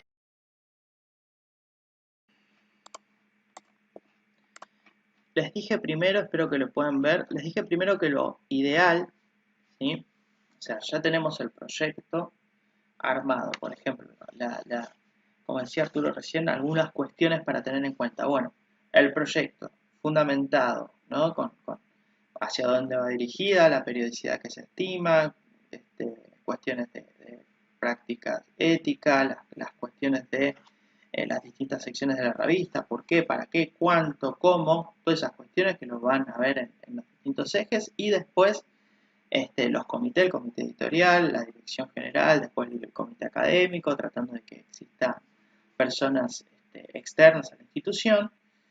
Y bueno, y ya con eso básico se presenta. Lo ideal es que se tenga el apoyo institucional, se genere el espacio web pertinente, se instale la plataforma, se vuelque todo ahí y desde ahí en más hay distintos criterios que por lo menos tenemos que tener en cuenta. Por ejemplo, detalles de dónde pongo el ISSN en la tapa, ¿no? Sabemos que el ISSN en la tapa de toda revista tiene que ir en la esquina superior derecha. ¿Bien? ¿Por qué? ¿Porque me lo inventé? No, porque así en general está regido por muchos indicadores, muchas bases de datos. En este caso, la Tindex es un buen inicio un poco en la idea de la pregunta que hizo Andrea recién. ¿Cuál es lo básico que tenemos que tener? Bueno, pensemos que lo básico para regirnos tiene que ser al menos los criterios de la TICMEX. ¿Cuáles son? ¿Y a qué van? O sea, este es un ejemplo que les di recién de dónde va el ISSN, pero son cuestiones que si empezamos desde cero a trabajar, a replicar, entonces no vamos a tener ningún, o sea, va a ser mucho más fácil luego seguir perfeccionando, ¿sí?, nuestra propuesta editorial. Fíjense que para ingresar a la Tindex yo tengo que tener por lo menos 2 años de antigüedad en mi versión en línea y estar vigentes al momento de la calificación. Fíjense también que las revistas tienen que tener un sitio web oficial. Espero que lo vean, por favor, me dicen si lo ven. Acá lo estoy aumentando para que se vea un poco más. Tenemos el sitio web institucional que tenemos que tener, el acceso, después que ese sitio web debe permitir el acceso libre a todos los contenidos, es un requisito para postular a la TINDEX, ¿sí? Miren, no se va a calificar una revista digitalizada en un solo archivo PDF, o sea, todos los artículos publicados tienen que estar como separados, debe ser posible eh, consultar de manera independiente cada archivo y que las revistas editadas por instituciones privadas, fíjense esto, deben estar indicadas en el DOAJ que vimos recién o en Cielo al momento de presentar su postulación. Entonces, fíjense, una vez de estos criterios, requisitos para postulación, ¿sí?, en una revista nueva tendríamos que esperar 2 años de antigüedad. Ya no es número, antes era por número, ahora son 2 años de antigüedad y seguir vigentes. Bueno, la metodología de aplicación. Dice, la calificación se aplica únicamente en los sitios web institucionales o sitios oficiales de cada revista. Y la calificación no se utiliza en versiones en línea disponibles en plataformas que agregan contenidos de revistas editadas en diferentes instituciones o países. Tiene que ser todo unificado, ¿sí? Y que cada característica que se cumple equivale a un punto. Y para ingresar al catálogo hay 7 características básicas obligatorias y al menos 23 y al menos llegar a 23 puntos para lograr un mínimo de 30 que nos propone, nos da la apertura para lograr el 80% de cumplimiento e ingresar al catálogo de la Tindex. ¿Bien? Fíjense, otras cuestiones que tienen que ver como, por ejemplo, disponer de información completa del proceso de calificación, que todas las calificaciones son públicas. Si un centro de acopio determina no hacer públicas las calificaciones reprobatorias, deberá utilizar un formulario para hacerlo fuera de línea. Bueno, un montón de cuestiones. Ahora, ¿de qué estamos hablando? ¿Qué tiene que aparecer? Sí o sí para entrar a este catálogo que es básico y es muy ordenador. ¿Quién es el responsable editorial? ¿Sí? Cada cuánto se generan los contenidos, se deben identificar quiénes son los autores, cuál es la entidad editora de la revista, las instrucciones para publicar, el sistema de arbitraje y el ISSN, que ya lo vamos a ver, ¿sí?, que es el registro de publicación seriada. Estas son las características básicas. Si yo no cumplo una de estas, chao, no entro a la Tindex. Después tenemos características de presentación. Miren cómo nos empiezan a ordenar acá. Navegación y funcionalidad en el acceso de contenidos. Bueno, OJS lo tiene registrado, o sea, lo tiene consumado ese hecho del orden de cómo acceder a la información para ver un artículo, para enviar un mail, ¿sí?, para enviar un artículo, etc. Como esto, ¿no? Fíjense, yo estoy acá, veo cuál es el número actual, veo para descargar los artículos, ¿sí? Si aprieto uno de los artículos, puedo ver el resumen, la biografía del autor, ¿sí?, cuestiones así. Puedo ver quién es el equipo editorial, con quién me puedo contactar, la declaración de privacidad. Es fácil navegar en este entorno. La Tindex lo puntúa eso. Acceso histórico al contenido, ver los números anteriores, decir cada cuánto se publica la revista. El membrete bibliográfico al inicio del artículo. Bueno, ya esto es de maquetación.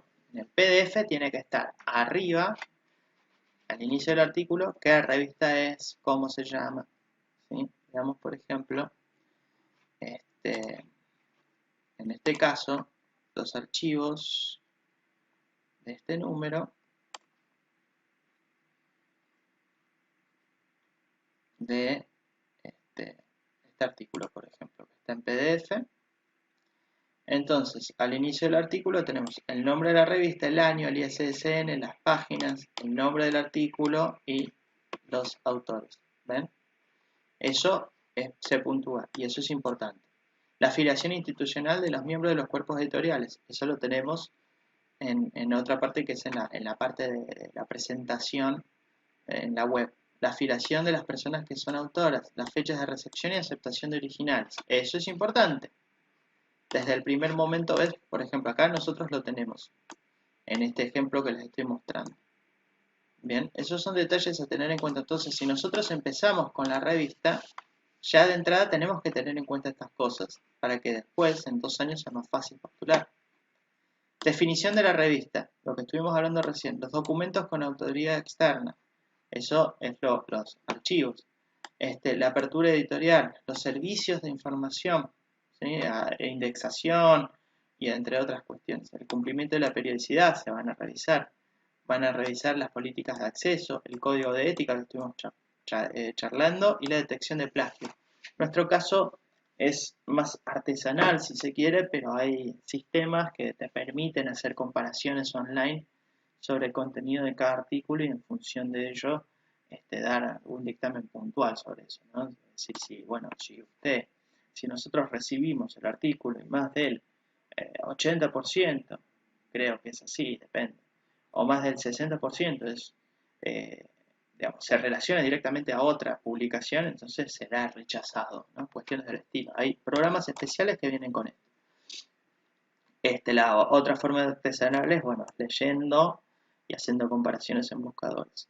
Características de contenido, otra cuestión. Si es el contenido original, si las referencias bibliográficas se adoptan una norma, si exige la originalidad, si tiene resumen, si hay un resumen en 2 idiomas, si hay palabras claves, si hay palabras claves en 2 idiomas, si hay cantidad de artículos por año. Esto es importantísimo. Recién dijimos 10 artículos, por decir una medida random, pero esto es importante, ¿sí? No puedo publicar, el primer número tenía 50 artículos, un éxito, una locura. Y el segundo número tiene 5.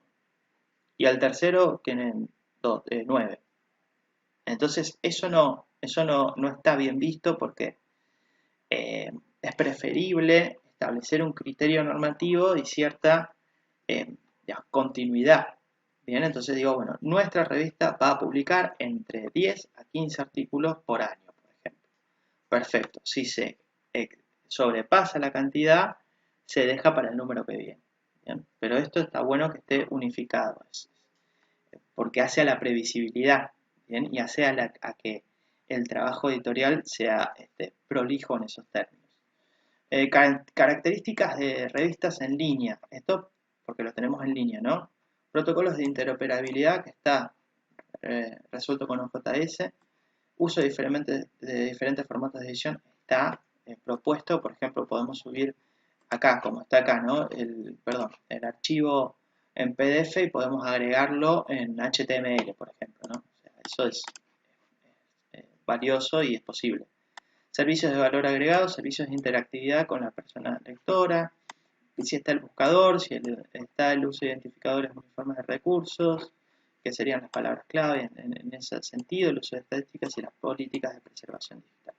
Bien, ahora, esta está así en general y después tenemos la explicación puntual de cada una de las de los puntos, ¿no? Que están, valga la redundancia, que están presentes acá. Entonces, el total de las características es 38 y me piden que por lo menos cumplamos 30 para ingresar a la Tindex. ¿Ven?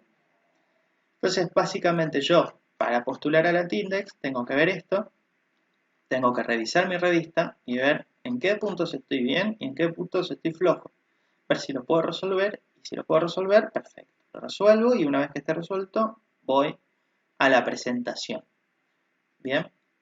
Esto es ordenador de la propuesta, muy ordenador de la propuesta editorial. Entonces, siempre va a ser muy valioso tener en cuenta al menos la Tindex para hacer digamos, el primer escalón, ¿no? Fíjense cómo se puede distribuir el cuerpo editorial.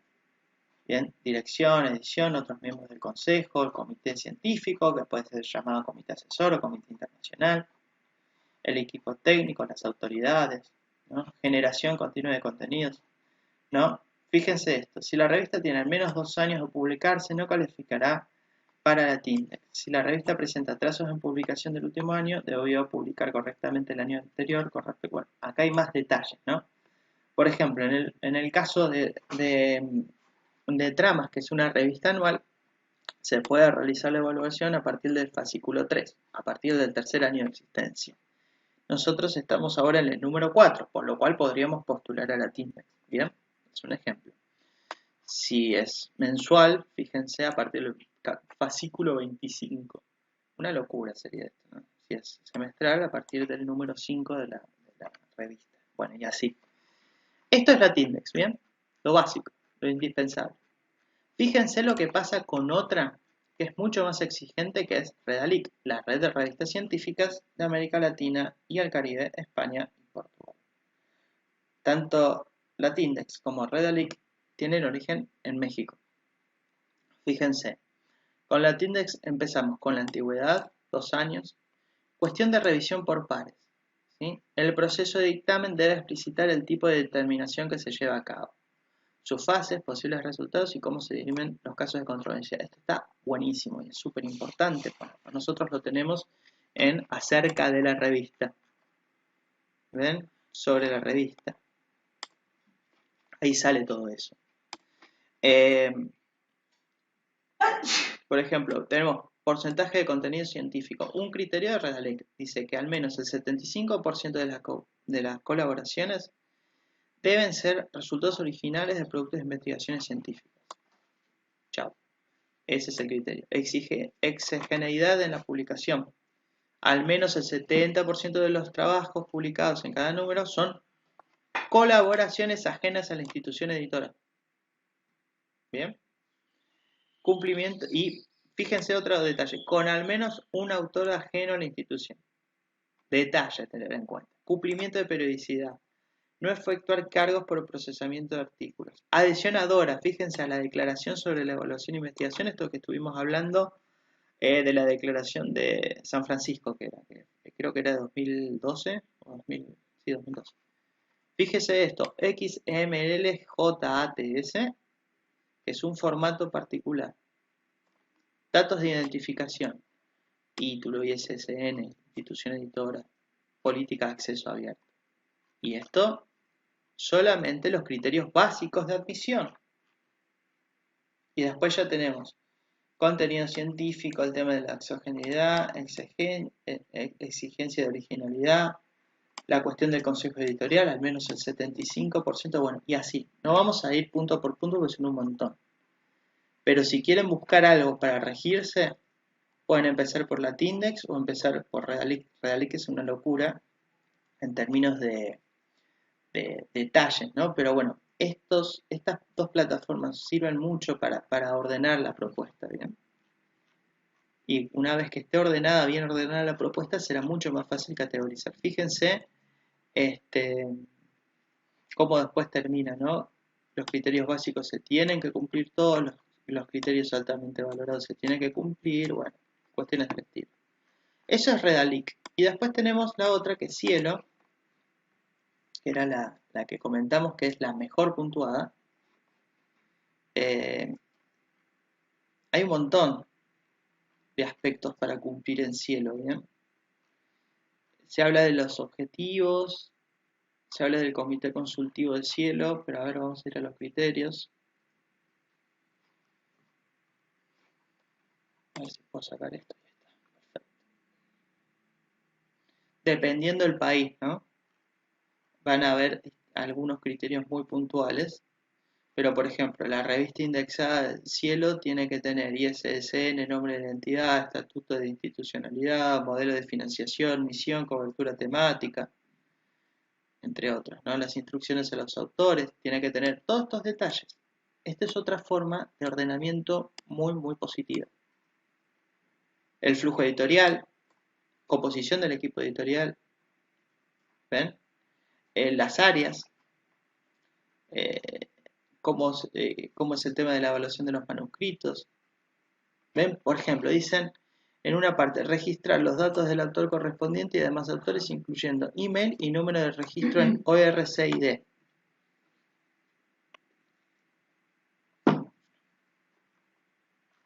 Bueno, cuestiones del estilo, flujo de la producción editorial, el idioma de los títulos, el tiempo de existencia para la admisión, la puntualidad, fíjense esto, puntualidad para la admisión. La publicación debe ser puntual. Las revistas que no se han publicado en los últimos 6 meses no se consideran para el proceso de evaluación.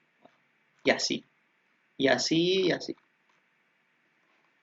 Entonces, ¿cómo podemos tener éxito en este aspecto? Es, al iniciar la propuesta, tengamos al menos criterios básicos de la Tindex o de Redalic si quieren, y a medida que va avanzando la revista, vamos agregando más información, vamos perfeccionando otras cosas y vamos mejorando nuestra propuesta editorial definitiva. ¿Y por qué tanta insistencia con esto? Fíjense que, por ejemplo, Consejo Nacional de Investigaciones Científicas y Técnicas toma una medida general para categorizar publicaciones periódicas en ciencias sociales y humanidades. Y acá volvemos a esta discusión de cuáles son las más importantes y cuestiones del estilo. Fíjense, hay 3 niveles, ¿no?, que identifican en una resolución. El nivel 1 son aquellas revistas que están integradas en WOS, o sea, Web of Science, Scopus, ERI y Cielo o Circa. ¿Bien? Circa no la vimos, pero después sí que no la vemos. Ahora, una revista que está, que está, por ejemplo, con Redalic, vale menos en la evaluación que una revista que tiene Cielo. ¿Bien? Pero bueno, esto es para que lo veamos. ¿Bien? Núcleo básico de revistas científicas argentinas, ya sos nivel 2. Si vos estás en el núcleo básico, estás en condiciones de postular a Cielo. Ya te lo toman como nivel 1. Pero bueno, son ejemplos. Y después tenés el nivel 3, donde estás en que no están incluidas en los anteriores, y está esto que les contaba, el Sociological Abstract, la Tindex nivel catálogo, la biblioteca virtual de Claxo.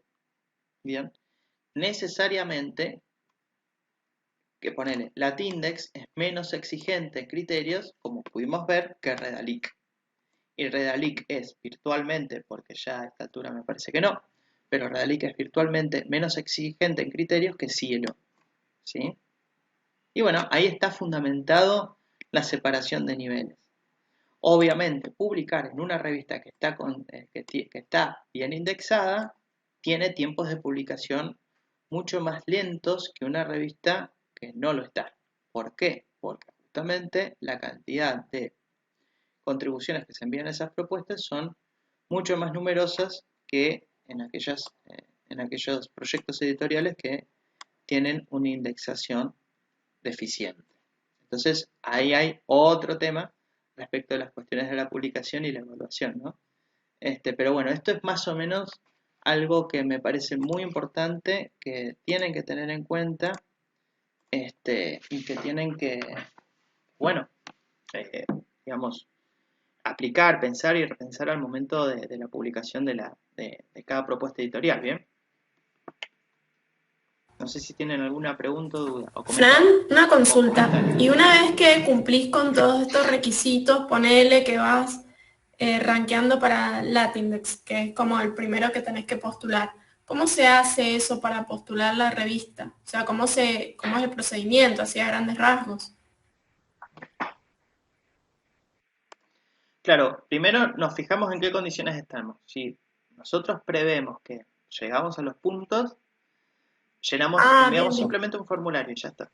Y la gente se encarga de hacer la revisión. Hasta el momento no tenemos lo que serían, comillas, auditorías internas. O sea, no existe, que conozca yo, ¿no?, la opción de que venga una persona de esos espacios de medición y te pidan un usuario y se metan en la plataforma y revisen cómo es la dinámica de trabajo, cómo va a nivel el tema de los artículos.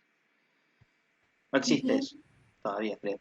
Pero eh, es simplemente completar el formulario, bueno, y enviar la Ah, información que te piden. Generalmente te piden los archivos impresos en PDF, bueno, cuestiones así. Y una vez que está, simplemente ellos te van a decir que, bueno, tenés que anunciar que estás correctamente indexado y lo pones ahí en ujú. la plataforma. ¿Y eso que te habilita un ISBN o ISSN? No sé. No, no, no, eso te Ujú. habilita que vos ya estás en ese catálogo que es el punto cero de la Tindex y por lo tanto ya podés decir que estás Genial. en el nivel 3. ¿Bien? Y, y que ya los artículos que estén publicados en la propuesta editorial de, por ejemplo, Tramas, cuando vos los busques, van a aparecer en la Tindex. Una cosa así. Bien.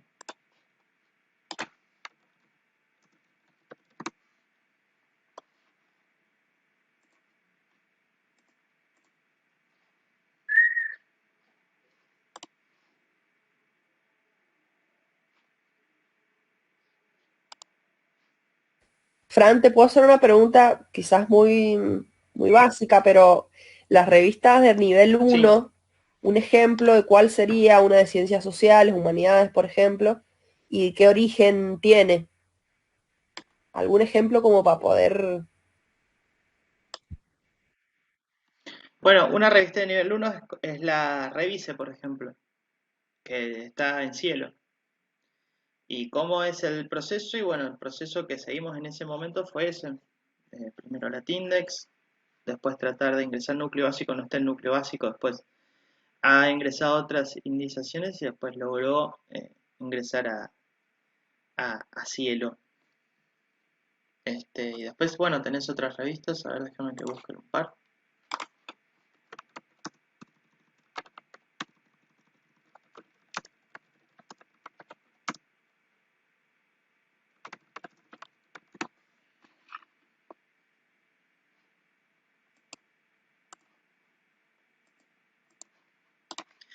Tenés la posibilidad de hacer este tipo de búsquedas desde Cielo, ¿sí? En el buscador de Cielo. Ahora no sé por qué el internet está muriéndose acá. A ver.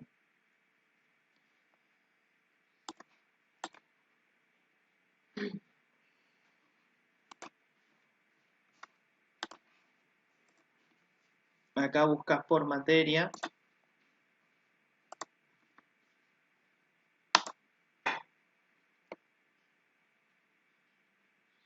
Ah, mirá, han escrito cosas que no los vi. Sci-Hub es un ejemplo.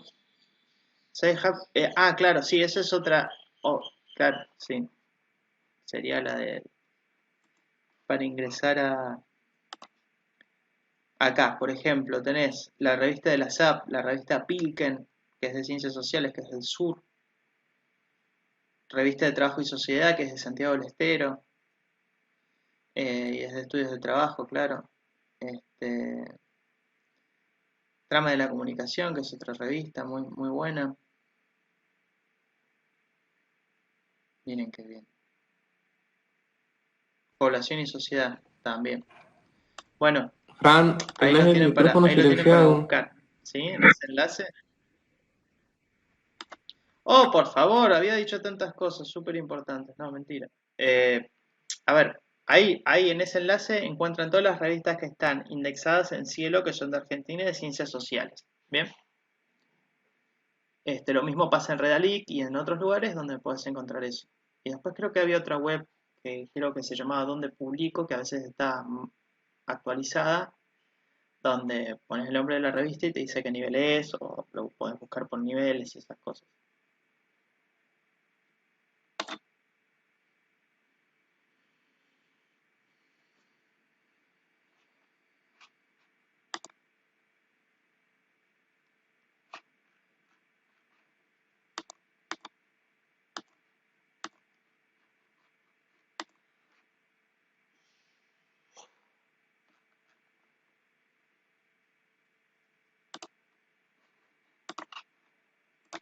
Bueno, ya para ir cerrando, por lo menos vamos a ver un poco del tema de lo que es el ISSN. ISSN se corresponde a una serie de iniciales que vienen a representar viene a ser el nombre que es el International Standard Serial Number. Bien. A ver, voy a compartir pantalla para que puedan ver. Primero voy a compartir esto, que es las reglas de atribución del código. Está por el chat que lo estoy compartiendo. Y vamos ahora a la web.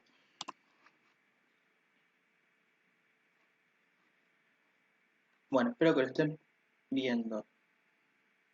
¿Para qué voy a usar un ISSN, esta identificación numérica estándar de los objetos, para las publicaciones periódicas? ¿Sí? Para una revista, para un fascículo de un periódico, ¿sí? O de un boletín, o de un informe. Bueno, acá ponen todos los discos compactos con CD-ROM de una serie, bueno, también. Y para pedir el número nos tenemos que dirigir a CAICID, ¿sí? Al Centro Nacional de Argentina, que es el CAICID, haciendo justamente la petición. La petición del ISSN puede presentarse hasta 3 meses antes de la publicación.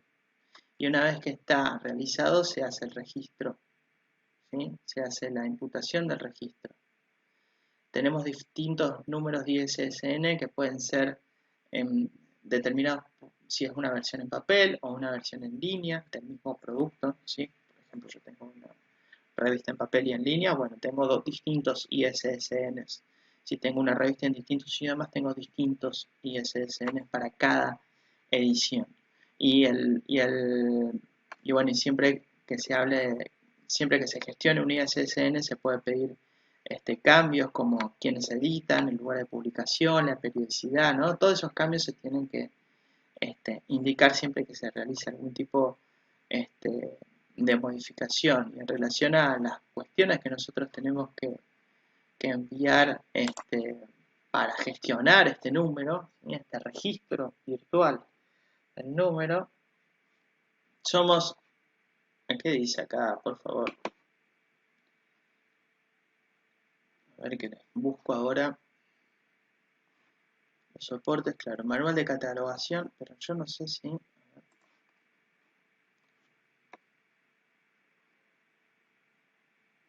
Muy bien en este registro, genial. Perfil, formato, tarifas. Es gratuito esto, ¿sí? Esto es importante destacar, que es un servicio gratuito. Bueno, no carga esto.